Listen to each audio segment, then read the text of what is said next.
Hello hi friends ಎಲ್ಲರಿಗೂ good morning ನಮಸ್ಕಾರ. ನಾನು ನಿಮ್ಮ ಆರ್.ಜೆ. ವೆಂಕಟೇಶ್ ಮಾತಾಡ್ತಾ ಇದ್ದೀನಿ. ವೆಂಕೀಸ್ ವಿಲೇಜ್ ಲೈಫ್ ಯೂಟ್ಯೂಬ್ ಚಾನಲ್ಗೆ ಸ್ವಾಗತ ಸುಸ್ವಾಗತ. ಓಕೆ ಫ್ರೆಂಡ್ಸ್, ಈಗ ಬಂದು ಸಮಯ 8:30 ಆಗ್ತಾ ಬಂದಿದೆ ಆಲ್ಮೋಸ್ಟ್. ಈಗ ವ್ಲಾಗ್ನ ಶುರು ಮಾಡ್ತಾ ಇದ್ದೀನಿ. ಏನಪ್ಪ ವೆಂಕಟೇಶ್ ಇವತ್ತು ತೋಟಕ್ಕೆ ಬಂದಿದ್ದು ತಡ ಆಗಿದೆಯಾ ಅಂತ ತಿಳ್ಕೊಬೋದಾ? ಇಲ್ಲ ಕಣ್ರಿ, 7 ಗಂಟೆಗೇನೋ ಬಂದರೆ 7 ಗಂಟೆಗೆಲ್ಲ ಬಂದೆ. ಅದಕ್ಕೂ ಇವತ್ತು ಸ್ವಲ್ಪ ಬರೋದು ಲೇಟ್ ಆಯಿತು. ನೆನ್ನೆ ಅನ್ಕೊಂಡೆ ಸ್ವಲ್ಪ ಬೇಗ ಬಂದು ಕೆಲಸ ಶುರು ಮಾಡಬೇಕು ಅಂತ. ಆದರೆ ಏನು ಮಾಡೋದು, ಯಾಕೋ ಗೊತ್ತಿಲ್ಲ, ಸಿಕ್ಕಾಪಟ್ಟೆ ನಿದ್ದೆ ಹೊಡ್ಕೊಂಡಿದ್ಬಿಟ್ಟಿದ್ದೆ. ಬೆಳಗ್ಗೆ ಬಂದು ನಮ್ಮಮ್ಮ ಥುಕ್ನಂತ ಕ್ಯಾಗರ್ಸಿ ಹೋಗ್ಬಿದ್ದು ಬೆಳಗ್ಗೆ ಹೋಗಿ ಕೆಲಸ ನೋಡೋಗ ನನ್ನ ಮಗನೇ ಇನ್ನೂ ಮಲ್ಕೊಂಡಿದ್ದೆ ಅಂತ ಹೋಗಿದ್ರು. ಹಾಗಾಗಿ ತೋಟಕ್ಕೆ ಬರೋದು 7 ಗಂಟೆ ಆಯಿತು. ಕಾರಣಾಂತರಗಳಿಂದ ವ್ಲಾಗ್ ಮಾಡೋಕ್ಕೆ ಆಗಲಿಲ್ಲ. ಇವಾಗ ಶುರು ಮಾಡಿದ್ದೀನಿ. ಬನ್ನಿ ಫ್ರೆಂಡ್ಸ್, ಇವತ್ತು ಬೆಳಗಿಂದ ಸಂಜೆವರೆಗೂ ಏನೆಲ್ಲ ಮಾಡಿ ದಬ್ಬಾಕ್ತೀನಿ. ಒಬ್ಬ ರೈತನ ಕೆಲಸ ಹೇಗಿರುತ್ತೆ, ಒಬ್ಬ ರೈತನ ದಿನಚರಿ ಹೇಗಿರುತ್ತೆ, ಅವನ ಜೀವನ ಹೇಗಿರುತ್ತೆ, ಪ್ರತಿಯೊಂದು ಕೂಡ ಡೈಲಿ ನಿಮ್ಗೆ ತಿಳಿಸ್ಕೊಡ್ತಾನೆ ಇರ್ತೀನಿ. ಅದನ್ನೆಲ್ಲ ಮಿಸ್ ಮಾಡಿದ್ರೆ ನೀವು ನೋಡ್ಬೇಕಂದ್ರೆ ನಮ್ಮ ಚಾನಲ್ನ ಸಬ್ಸ್ಕ್ರೈಬ್ ಮಾಡ್ಕೊಳ್ರಿ. ಬೆಲ್ ಐಕಾನ್ ಬರುತ್ತೆ, ಅದನ್ನು ಕ್ಲಿಕ್ ಮಾಡಿದ್ರೆ ಹಾಲ್ ಅಂತ ಕೊಟ್ಬಿಟ್ರೆ ಸಾಕು. ಡೈಲಿ ಮಧ್ಯಾಹ್ನ 12 ಗಂಟೆಗೆ ಫಟಾಫಟ್ ಅಂತ ನಿಮ್ಮ ಮೊಬೈಲ್ಗೆ ನಾವು ಬರ್ತೀವಿ. ನೋಡಿ, ಎಂಜಾಯ್ ಮಾಡಿ, ಸಪೋರ್ಟ್ ಮಾಡಿ.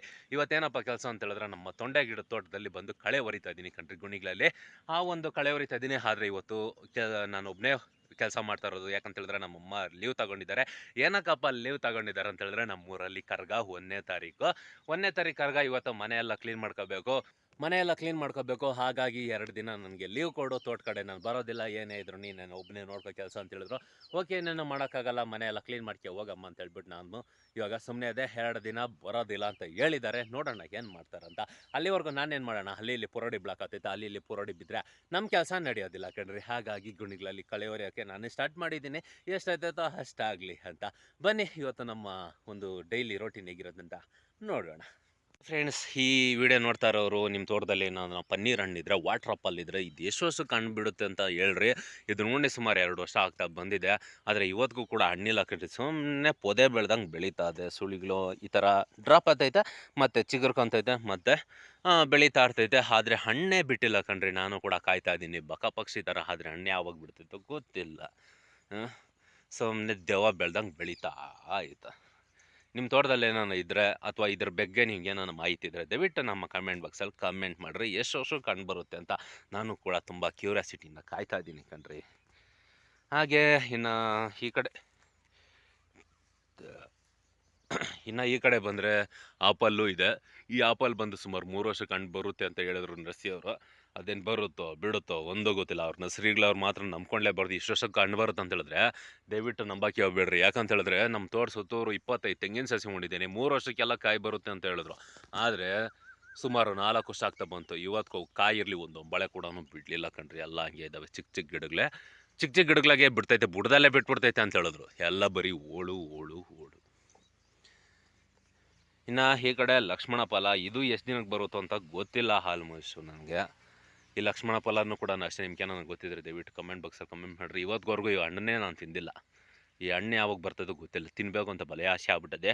ಮೊಬೈಲೆಲ್ಲ ನೋಡಿದ್ದೀನಿ, ಇದೇ ಯೂಟ್ಯೂಬಲ್ಲಿ ನೋಡಿದ್ದೀನಿ ಬೇಕಾದಷ್ಟು ಲಕ್ಷ್ಮಣ ಫಲ ಹೇಗಿರುತ್ತೆ ಅಂತ, ಅದರಿಂದ ಏನೇನು ಮಾಡ್ತಾರೆ ಅಂತ ಎಲ್ಲ ತುಂಬ ನೋಡಿದ್ದೀನಿ. ಆದರೆ ಇವತ್ತಿಗೂ ನಾನು ಹಣ್ಣೇ ತಿಂದಿಲ್ಲ.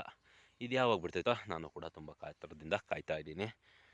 ಈ ಕಡೆ ಮೂಸಂಬಿ, ಇದು ಮಾತ್ರ ದೆವ್ವ ಬೆಳ್ದಂಗೆ ಬೆಳೀತಾನೆ ಐತೆ. ಸುಮಾರು ಒಂದು 3 ವರ್ಷದಿಂದ ಬೆಳೀತಾನೆ ಐತೆ. ಇವತ್ತಿಗೂ ಹಣ್ಣೇ ಬರಲಿಲ್ಲ ಕಣ್ರಿ. ಇನ್ನು ಇಲ್ಲಿ ಬೆಟ್ಟದ ನೆಲ್ಲಿಕಾಯಿ ಮನೆ ಎಲೆ ಎಲ್ಲ ಉದುರೋಗಿತ್ತು. ಎಲೆ ಎಲ್ಲ ಉದುರೋಗಿ ಒಣಗೋದಂಗೆ ಆಗ್ಬಿಟ್ಟಿತ್ತು. ಹಾಗಾಗಿ ಸಗಣಿ ಎತ್ಕೊಂಡ್ಬಂದು ಒಂದು ತಪ್ಪೆ ಹಾಕಿದೆ. ಇವತ್ತು ಪರವಾಗಿಲ್ಲ, ತುಂಬ ಚೆನ್ನಾಗಿ ಚಿಗುರೈತೆ. ಇದೇನು ಹೂವನ ಎಲೆನ ಒಂದೂ ಗೊತ್ತಾಗ್ತಾಯಿಲ್ಲ, ಹಂಗ್ಬಿಟ್ಟೈತೆ. ಬೆಟ್ಟದ ನೆಲ್ಲಿಕಾಯಿ ಇದು. ಇದಕ್ಕೇನಪ್ಪ ಯೂಸ್ ಮಾಡ್ತಾರೆ ಗೊತ್ತಲ್ಲ ನಿಮಗೆ? ತಿನ್ನೋಕ್ಕೆ, ಮತ್ತು ಇನ್ನೇನಕ್ಕಪ್ಪ, ತುಳಸಿ ಪೂಜೆ ಮಾಡೋದಕ್ಕೆ ಎಲ್ಲ ತುಂಬ ಯೂಸ್ ಮಾಡ್ತಾರೆ ಕಣ್ರಿ. ಹಾಗಾಗಿ ಇದನ್ನು ಕೂಡ ಬೆಳೆಸ್ತಾ ಇದ್ದೀನಿ. ಬೆಟ್ಟದ ನೆಲ್ಲಿಕಾಯಿನೂ ಕೂಡ ಇದೆ. ಇದು ಯಾವಾಗ ಕಾಯಿ ಬಿಡ್ತೈತೆ, ಇನ್ನೂ ಇದು ದೊಡ್ಡ ಮರ ಆಗಬೇಕು. ಯಾವಾಗ ಬರ್ತೈತೆ ಆಗಲೇ ನಿಧಾನಕ್ಕೆ, ನೋ ಪ್ರಾಬ್ಲಮ್. ಇನ್ನು ಮಾಮೂಲಿ ನೆಲ್ಲಿಕಾಯಿ ಇದೆ, ಇದನ್ನು ತಿನ್ನೋರಿಲ್ಲ. ಎಲ್ಲ ಉದುರಿ ಹೋಗುತ್ತೆ ನಮ್ಮ ತೋಟದಲ್ಲಿ. ಬೆಳಗಿಂದ ಹೊರಿತಾನೆ ಇದ್ದೀನಿ ಕಣ್ರಿ. ಏನಂದರೆ ಒಂದು ಸ್ವಲ್ಪ ಬೇಜಾರಾಗ್ತಾಯಿದೆ ಇವತ್ತು. ಯಾಕಪ್ಪ ಅಂತ ಹೇಳಿದ್ರೆ, ಇಷ್ಟು ದಿನ ಬಂದು ನಮ್ಮಮ್ಮ ಜೊತೆಯಲ್ಲಿದ್ದರು. ನಮ್ಮಮ್ಮ ಜೊತೆಯಲ್ಲಿದ್ದಾಗ ನನಗೆ ಯಾವುದೇ ರೀತಿಯಾಗಿ ಬೋರೇ ಹೊಡಿತಾ ಇರಲಿಲ್ಲ. ಟೈಮ್ ಪಾಸ್ ಆಗ್ತಾಯಿತ್ತು.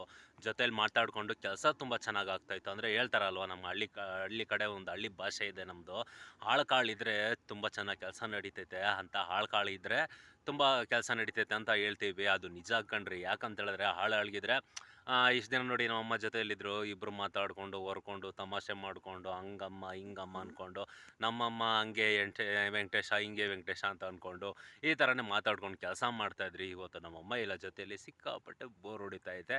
ಓಕೆ, ಬೋರ್ ಹೊಡಿತೈತೆ ಅಂತ ನನಗೂ ಕೂಡ ಟೈಮ್ ಪಾಸ್ ಆಗೋದಿಲ್ಲ, ಆದಷ್ಟಾಗಲಿ ಅಂದ್ಬಿಟ್ಟು ನಾನು ಕೂಡ ಓರಿತಾ ಇದ್ದೀನಿ ಕಣ್ರಿ. ಓಕೆ, ಇದೇ ಥರ ಕೆಲಸ ನಡೀತಾ ಇದೆ ನಮ್ಮದು. ಅಂದರೆ ಮನೆಯಲ್ಲಿ ಎಲ್ಲರೂ ಸೇರಿ ವ್ಯವಸಾಯ ಮಾಡೋದು ತುಂಬಾ ಚೆನ್ನಾಗಿರುತ್ತೆ. ಯಾಕಂತೇಳಿದ್ರೆ ಮಾತಾಡಿಕೊಂಡು, ಅಂದರೆ ನನಗೆ ನಮ್ಮಮ್ಮ ಇರಬೇಕು, ನಮ್ಮಮ್ಮನಿಗೆ ನಾನು ಇರಬೇಕು. ಆ ಥರ ಇದ್ದರೆ ನಮ್ಮಿಬ್ಬರಿಗೂ ತುಂಬಾ ಒಳ್ಳೆ ಕಾಂಬಿನೇಷನ್ ಅಂತಲೇ ಹೇಳ್ಬೋದು. ತುಂಬ ಚೆನ್ನಾಗಿ ಅದೊಂದು ಇದೊಂದು ಮಾತಾಡ್ಕೊಂಡು, ಅಮ್ಮ ಟೀ ಎತ್ಕೊಬೋಗು, ಅಮ್ಮ ನೀರು ಎತ್ಕೊಬೋಗು, ಅಮ್ಮ ನಡಿ ಊಟ ತಿನ್ನೋಣ, ನಂಗೆ ಹೊಟ್ಟೆ ಹಸಿತೈತೆ ಅಂತ ನಾನು ಒಂದು ಸರಿ ಹೇಳ್ತೀನಿ. ಒಂದೊಂದು ಟೈಮ್ ವೆಂಕಟೇಶ ನನಗೆ ಹೊಟ್ಟೆ ಹಸಿತೈತೆ ನಡಿ ನಾನು ಊಟ ಮಾಡಬೇಕು ಇವತ್ತು ಬೇಗ ಮಾಡೋಣ ಅಂತ ಅವ್ರು ಅಂತಾರೆ. ಈ ಥರ ಮಾತಾಡಿಕೊಂಡು ತಮಾಷೆ ಮಾಡಿಕೊಂಡು ಒಂದು ಗುಣಿ ನಾನು ಹೊಡೆದಿರ್ತೀನಿ, ಇಲ್ಲ ಅಥವಾ ನಮ್ಮಮ್ಮ ಹೊಡೆದಿರ್ತಾರೆ. ನಾನು ಬೇಗ ಹೋದರೆ ನಮ್ಮಮ್ಮನಿಗೆ ಅಡ್ಡ ಹೋಗ್ತೀನಿ, ನಮ್ಮಮ್ಮ ಬೇಗ ಹೋದರೆ ನನಗೆ ಅಡ್ಡ ಬರ್ತಾರೆ. ಏನಕ್ಕಪ್ಪ ಇದು ಅಡ್ಡ ಅಂತ ಯಾರಾದರೂ ಕ್ವಶನ್ ಕೇಳಿದ್ರೆ ನಿಮ್ಗೆ ಕ್ಲಿಯರ್ ಕಟ್ಟಾಗಿ ಇವಾಗ ಹೇಳ್ತೀನಿ ನೋಡಿ. ಏನಪ್ಪ ಅಡ್ಡ ಅಂದರೆ ನೋಡ್ರಿ, ಇವಾಗ ಈ ಗುಣಿಗಳನ್ನು ಬಂದಿದ್ದೀನಿ ಮತ್ತು ಈ ಗುಣಿಗಳನ್ನು ಕೂಡ ಕ್ಲೀನ್ ಮಾಡ್ಕೊಂಬಂದಿದ್ದೀನಿ. ಅಂದರೆ ಅವರ ಒನ್ ಡೇ ಏನು ಕಾಣಿಸ್ತಾ ಇದೆ ಅದು ಅದು ಬಂದು ಗುಣಿ, ಅಲ್ಲೆಲ್ಲ ಕಳೆ ಬೆಳೆದಿದ್ದೆ ಅದನ್ನು ಹೊರ್ಕೊಂಡಿದ್ದೀನಿ. ಇನ್ನು ಬೈಲ್ ಮೇಲೆ ಬಂದಿರೋ ಕಸ ಎಲ್ಲ ಟಿಲ್ಲರಲ್ಲಿ ಆಲ್ಮೋಸ್ಟ್ ಓಡಿಸ್ತೀನಿ. ಉದಾಹರಣೆಗೆ ಇದು ನಮ್ಮಮ್ಮ ಹೊರಿತಾ ಇರ್ತಾರೆ, ಇದು ನಾನು ಹೊರಿತಾ ಇರ್ತೀನಿ. ನಾನೇನು ಮಾಡ್ತೀನಿ, ನನ್ಗೆ ಒಂದು ಗುಣಿಲಲ್ಲಿ ಕಾಳೆ ಇಲ್ಲ ಅಥವಾ ನಾನು ಬೇಗ ಹೊರೆದ್ರೆ ನಾನು ಇನ್ನು ಮುಂದೆ ಹೋಗ್ತೀನಿ, ನಮ್ಮಮ್ಮ ಇಲ್ಲೇ ಇರ್ತಾರೆ. ಆವಾಗ ನಾನು ಅಡ್ಡ ಬರ್ತೀನಿ, ಅಥವಾ ನಮ್ಮ ಮುಂದೆ ಬೇಗ ಆದರೆ ನನ್ನ ಸಾಲಿಗೆ ಅಡ್ಡ ಬರ್ತಾರೆ. ಈ ಥರ ಮಾತಾಡಿಕೊಂಡು ತಮಾಷೆ ಮಾಡಿಕೊಂಡು ಕೆಲಸ ಮಾಡ್ಕೊತಾ ಇದ್ರಿ. ಆದರೆ ಇವತ್ತು ನಮ್ಮಮ್ಮ ಮನೇಲಿ ಕೆಲಸ ಇದೆ ಅಂದ್ಬಿಟ್ಟು ಬರೋಕ್ಕಾಗಲಿಲ್ಲ. ಓಕೆ, ನೋ ಪ್ರಾಬ್ಲಮ್ ಅಂದ್ಬಿಟ್ಟು ನಾನೇ ಹೊರ್ಕೊತಾ ಇದ್ದೀನಿ ನಿಧಾನಕ್ಕೆ. ಒಳ್ಳೆ ಒಂಟಿ ಪಿಚಾಸಿ ಥರ ಕಣ್ರಿ.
ತೋಟಕ್ಕೆ ಬಂದು ಮೊನ್ನೆ ಗೊಬ್ಬರ ಹಾಕಿದ್ದೆ. ಗೊಬ್ಬರ ಹಾಕೋದೆಲ್ಲ ಹೆಚ್ಚು, ಈ ಥರ ಕಳೆ ಬಂದಿಸಕ್ಕೆ ಸಣ್ಣ ಸಣ್ಣ ಮೊಳಕಿನಲ್ಲೇ ನಾವು ತಿವ್ದಾಕ್ಬಿಟ್ರೆ ತುಂಬ ಚೆನ್ನಾಗಿ ಗಿಡಗಳಿಗೆ ಮಾತ್ರ ಏಕುತ್ತೆ.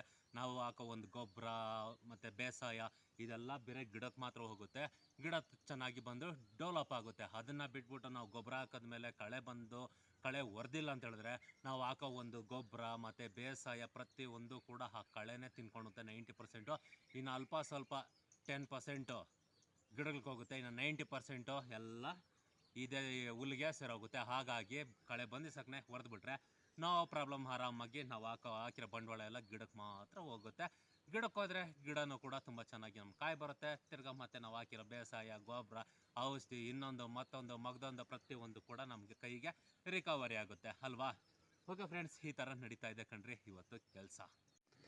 ಈಗ ನಮ್ಮಮ್ಮ ಬಂದು ಕನಕಾಂಬರ ಬಿಡ್ಸೋಕೆ ಬಂದಿದ್ದಾರೆ. ಸಂಜೆ ಆಗಿದೆ ಇವಾಗ. ನಾಳೆ ಫೋಟೋಗಳಿಗೆ ಕನಕಾಂಬರ ಬಿಡ್ಸೋಕೆ ಬಂದವ್ರೆ ಕಣ್ರಿ.